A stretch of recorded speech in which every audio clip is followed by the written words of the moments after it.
শিক্ষা দিয়েছেন, সেটা হলো স্বামী আর স্ত্রী বিবাহ বন্ধনে আবদ্ধ হওয়া। বিবাহ বন্ধনে আবদ্ধ হওয়া, এটা যদি আমরা না পেতাম আমাদের অর্ধেক জীবন কালি হয়ে যেত, নিজের পেরেশান খুঁজতে খুঁজতে, পরিচয় খুঁজতে খুঁজতে। আল্লাহ কত মহান জানেন, আমাদের কত ভালোবাসেন। কারীমের মধ্যে সূরাতুল বাকারার 208 নম্বর আয়াতে জানিয়ে দেন, ইয়া আইয়ুহাল্লাযীনা আমানু, হে আমার বিশ্বাসী বান্দা বান্দিরা, উদখুলু ফিস সিলমি কাফা, তোমরা পরিপূর্ণরূপে ইসলামের মধ্যে প্রবেশ করো। পরিপূর্ণরূপে ইসলামের মধ্যে প্রবেশ করতে গেলে ইসলামটা কি, এটা আমাদের প্রত্যেকে জানা দরকার আছে না নেই? প্রথম পর্যায়ে আলোচনা করব ইসলামটা কি, পরের পর্যায়ে আলোচনা করব আমরা কেন আমাদের জীবনকে ইসলামের আলোয় আলোকিত করতে পারি না। ইসলামটা কি, এটা যদি প্রশ্ন করা হয়, সহজ ভাষায় যদি বলি, ইসলাম হলো মানব জাতির জীবন বিধান। এই বাক্যটা একটু ছোট হলেও এর ব্যাখ্যার গভীরতা অনেক বেশি। পাট পাট করে ক্লিয়ার করে উপস্থাপন করব। দুনিয়া আপনারা বহুবার নসিহতের মাধ্যমে শুনেছেন, আল্লাহ দয়াময় 18,000 মাখলুক বানিয়েছেন। এই কথাটা শুনেছেন না শোনেন নাই? আমার আল্লাহ দুনিয়াতে যা কিছু বানিয়েছেন, আল্লাহ সৃষ্টি জগৎ 18,000 তো নির্দিষ্ট বলা যায় না, কম বেশি তো হতেই পারে, তবে কম হবে না বরং বেশি হবে। আল্লাহ সৃষ্টি যদি 18,000-এর বেশি হয়, আমার আল্লাহ দয়াময় যা কিছু সৃষ্টি করেছেন তারা সৃষ্টি জগতের মধ্যে মনুষ্য জাতিকে শ্রেষ্ঠ করেছেন, আশরাফুল মখলুকাত করেছেন। কোরআনুল কারিমে আমার আল্লাহ নিজেই ঘোষণা করেন, ওয়ালাকাদ কাররামনা বানি আদম, আমি আল্লাহ আদম সন্তানকে সম্মানে জীবন দিয়েছি। জোরে বলুন সুবহানাল্লাহ। আমরা হলাম সৃষ্টি জগতের মধ্যে শেষটা, একদম পাট পাট করে একে স্পষ্ট করে ধাপে ধাপে আগে বাড়বো ইনশাআল্লাহ। শুনেছেন আল্লাহর একটা সৃষ্টি আছে ফারিস্তা, ফারিস্তাদের থেকেও মানুষ শ্রেষ্ঠ। কথা বুঝতে পারছেন কি? সৃষ্টি জগতের মধ্যে আল্লাহ যা কিছু সৃষ্টি করেছেন, মানুষ জাতিকে আল্লাহ সৃষ্টির শ্রেষ্ঠ করেছেন। কেমন শ্রেষ্ঠ করেছেন কয়েকটা বৈশিষ্ট্য একটু তুলে ধরি। আমার আলোচনা যারা শোনেন, ফলো করেন, জানেন আমি মেপে কথা বলা মানুষ, এটা ধোকা দেবার জায়গা না, সময়টা আমার কাছে আমানত। ও ভাইজানেরা, সোনার মানিক যুবকেরা, আব্বারা মায়েরা, আল্লাহ যে মানুষ জাতিকে সৃষ্টির শ্রেষ্ঠ করেছেন এটা অতি সহজে অনুমান করা যায়। আল্লাহ দয়াময় এই মানুষ জাতিকে যে যেহেন বিবেক বুদ্ধি দিয়েছেন, এই বুদ্ধির কোয়ালিটিটার ভিতরে স্পেশালিটি আছে। আল্লাহ পাক আমাদেরকে যে ক্যাটাগরি, যে কোয়ালিটির বিবেক বুদ্ধি দিয়েছেন, আল্লাহর মখলুকের ভিতরে আমার আল্লাহ অন্য কারোর ভিতরে এই ক্যাটাগরির বিবেক বুদ্ধি দেয় নাই। খুব ভালো করে খেয়াল করুন, দুনিয়াতে আমরা মানুষ, আমরা দুনিয়াতে আল্লাহর কত সৃষ্টিজীবকে বিচরণ করতে দেখে, দুনিয়ায় কত সৃষ্টিজীবকে আমরা দুনিয়ায় আমাদের চোখের সামনে দেখি।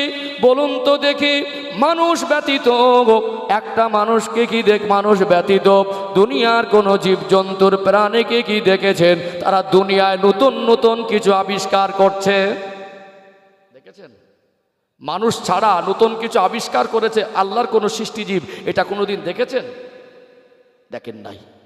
আজ কম্পিউটার আবিষ্কার হলো, স্যাটেলাইট আবিষ্কার হলো, ইন্টারনেট মোবাইল আবিষ্কার হলো, মানুষ টেকনোলজির ব্যবহার করে। দুনিয়ায় মানুষ আজকে টেকনোলজির উপরে নির্ভর করে তাদের কঠিন কাজকে সহজ করে নিয়েছে। ও ভাইয়েরা, বাবাজিরা, আল্লাহ দয়াময় মানুষ জাতিকে যে ক্যাটাগরির বিবেক বুদ্ধি দিয়েছেন, এই ক্যাটাগরির বিবেক বুদ্ধি আমার আল্লাহ অন্য কোনো মখলুককে দেয় নাই। চলুন আর একটা পয়েন্ট তুলে ধরে, দুনিয়াতে আমরা মানুষ, আল্লাহ দয়াময় আমাদের বিবেক বুদ্ধিকে এমনভাবে দিয়েছেন, এমন ক্যাটাগরির বিবেক বুদ্ধি আল্লাহ আমাদের দান করেছেন, আমরা নিজেরা পোশাক বানিয়ে আমরা আমাদের ইজ্জত আবরুকে হেফাজত করতে পারি। মানুষ ব্যতীত একটা প্রাণীকে কি দেখাতে পারবেন? ওই প্রাণীটা তারা নিজেরা পোশাক বানিয়ে তাদের ইজ্জত আবরু হেফাজত করছে, দেখাতে পারবেন? আমরা মানুষ, আল্লাহ আমাদের যে ক্যাটাগরির বিবেক বুদ্ধি দিয়েছেন, আমরা নিজেরা নিজেদের পোশাক বানিয়ে আমরা নিজেদের ইজ্জত আবরুকে হেফাজত করতে পারি। কথা ঠিক না বেঠিক? সৃষ্টির যে শ্রেষ্ঠ এটা অতি সহজে অনুমান করা যায় না। চলুন আর একটা পয়েন্ট তুলে ধরি। আপনারা শিক্ষিত মানুষ তো, একটু ধাপে ধাপে বললে সময় গড়ানোর সাথে সাথে আলোচনার রুট আরো পরিষ্কার হবে ইনশাআল্লাহ। ও ভাইজানেরা, নদিয়া জেলার সোনার মানিক যুবকেরা, আব্বারা মায়েরা, আল্লাহ পাক আমাদের ভিতরে এমন বৈশিষ্ট্য দিয়েছেন, আমাদের খাবার প্রয়োজন হয়, আমাদের পেশাব পায়খানারও প্রয়োজন হয় কি হয় না? দুনিয়াতে কত সৃষ্টিজীব আছে, আমরা কত গৃহপালিত পশু পাখি লালন পালন করি, তারা আমাদের মতো খায়, আমাদের মতো ঘুমায়। আমার আল্লাহ দয়াময় তাদের যে বিবেক বুদ্ধি দিয়েছেন আর মানুষের যে বিবেক বুদ্ধি দিয়েছেন, কোয়ালিটি এক নয়।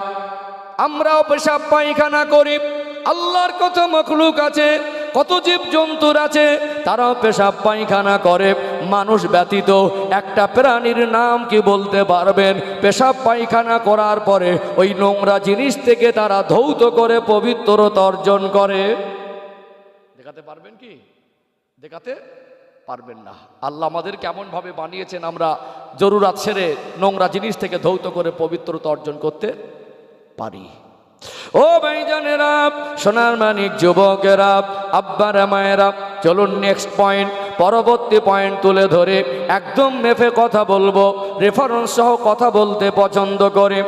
কোরআনুল কারীমের 30 নম্বর পারা একটি সূরা আছে, সূরার নাম হলো সূরাতুত তিন। সূরাতুত তিনের 4 নম্বর আয়াতে আল্লাহ দয়াময় তিনি জানিয়ে দেন, লাকাদ খালাকনাল ইনসানা ফি আহসানি তাকবীম। আমি আল্লাহ মনুষ্য জাতিকে অতি সুন্দর অবয়বে বানিয়েছি। আমাদের মাথার তালু থেকে পায়ের তলা পর্যন্ত শারীরিক গঠনকে আমার আল্লাহ অবয়বটাকে কত সুন্দর করে বানালেন। আল্লাহ নিজেই বললেন অতি সুন্দর অবয়বে বানিয়েছি, কত সুন্দর করে সাজালেন। চোখের জায়গায় চোখ, নাকের জায়গায় নাক, কানের জায়গায় কান, হাতের জায়গায় হাত। আমার আল্লাহ যদি আমাদের জীবনের এই জীবনের দৈহিক গঠন, আমাদের অবয়বটাকে যেভাবে সাজিয়েছেন এইভাবে যদি না সাজাতেন, যদি ওলট পালট করে দিতেন, আমাদের জীবনটা আরো বেশি কঠিন আর জটিল হয়ে যেত কি যেত না? চোখটা কোথায়? চেহারায়, মুখের উপরে না চোখটা? মুখের অংশের মধ্যে চোখ। এটা যদি আল্লাহ পায়ের গোড়ালির নিচে দিতেন, জীবন কঠিন হতো না? হাতের জায়গায় হাত না দিয়ে পা দিয়ে আর পায়ের জায়গায় যদি হাত দিতেন, জীবন জটিল হতো না? আল্লাহ পাক পারেন না? কত মানুষ মায়ের পেট থেকে এমন ভাবে জন্মগ্রহণ করে, হাত পা দুমড়ানো মোচড়ানো। আল্লাহ যদি ওইভাবে করে দিতেন, আমরা নির্বোধ মানুষ বুঝতে চাই না আমার রব কত মহান। আল্লাহ বলেন, লাকাদ খালাকনাল ইনসানা ফি আহসানি তাকবীম। আমি আল্লাহ মানুষকে অতি সুন্দর অবয়বে বানিয়েছি। আজকে যারা জেনারেল শিক্ষিত মানুষ আছেন, কোরআনের গুরুত্ব মহত্ব আপনার ভিতরে সেই আলো না থাকার কারণে, ইসলামকে সঠিকভাবে না বুঝতে পারার কারণে আপনি অনেক সময় ইসলাম সম্পর্কে মন্তব্য করেন। বিজ্ঞানের আবিষ্কার দেখে কি আপনি লাপাচ্ছেন, কি বড় বড় কথা বলছেন। আমার আল্লাহ কোরআনুল কারীমে মানুষের শারীরিক সম্পর্কে যে তথ্য দিয়েছেন, এখানে তো বিজ্ঞান ঘাবড়ে যাচ্ছে। আজকে একটা 4 হুইলার কার ব্যবহার করেন, আজকে আপনি বিমান সফর করেন, আজকে সেন্সারের কাজ দেখে আপনি মনে করছেন কি আশ্চর্য ব্যাপার। যেগুলো প্রিমিয়াম কোয়ালিটির 4 হুইলার কার, গাড়ির ভিতরে বসে বসে বলে দেওয়া যায় কোন চাকার ভিতরে কত হাওয়ার প্রেশার আছে, বলে দেওয়া যায় না? হ্যাঁ, বলে দেওয়া যায়। সম্মানিত ভাইরা, আমার আল্লাহ পাক আমাদের শরীরে যে সেন্সারগুলো দিয়েছেন সৃষ্টিগতভাবে, এই সেন্সার আর দুনিয়ার মানুষের তৈরি সেন্সার এক নয়। সেন্সার বানাতে হয়, অনুমান করতে হয়, এটা তো আমার আল্লাহ পৃথিবীর মানুষকে শিখিয়েছেন। এ দান এটা আমার রবের, এ অনুগ্রহ এটা আমার রবের। ওয়াইন তাউদ্দু নি'মাতাল্লাহি লা তুহসুহা। আল্লাহ বলেন, বান্দা বান্দি, আমি আল্লাহ তোমাদেরকে এত বেশি নিয়ামত দিয়েছি, তোমরা গুনে গুনে শেষ করতে পারবে না। আমার আল্লাহ চোখের ভিতরে এমন সেন্সার দিলেন, যেখানে সঙ্গে এমন কানেকশন করে দিলেন। আল্লাহ পাক এই চোখের ভিতরে এমন এক পাওয়ার দিলেন, এই চোখের মধ্যে হলুদ কালার হলে বলে দেয় হলুদ, লাল কালার হলে বলে দেয় লাল।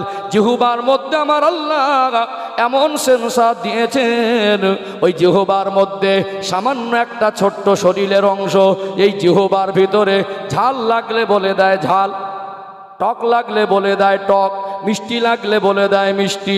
আমার আল্লাহ আমাদেরকে খুব সুন্দর অভাবে আমার আল্লাহ আমাদেরকে সৃষ্টি জগতের মধ্যে শ্রেষ্ঠ করে বানিয়েছেন। জোরে বলুন সুবহানাল্লাহ। আর একটা তত্ত্ব তুলে ধরি, আরো আশ্চর্যজম্বিত হয়ে যাবেন।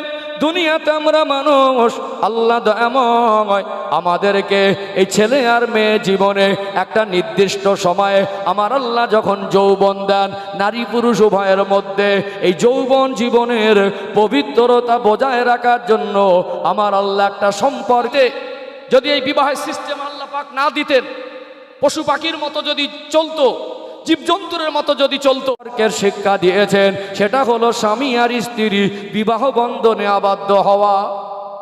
বিবাহ বন্ধনে আবদ্ধ হওয়া, এটা যদি আমরা না পেতাম আমাদের অর্ধেক জীবন কালি হয়ে যেত, নিজের পেরেশান খুঁজতে খুঁজতে, পরিচয় খুঁজতে খুঁজতে। আল্লাহ কত মহান জানেন, আমাদের কত ভালোবাসেন।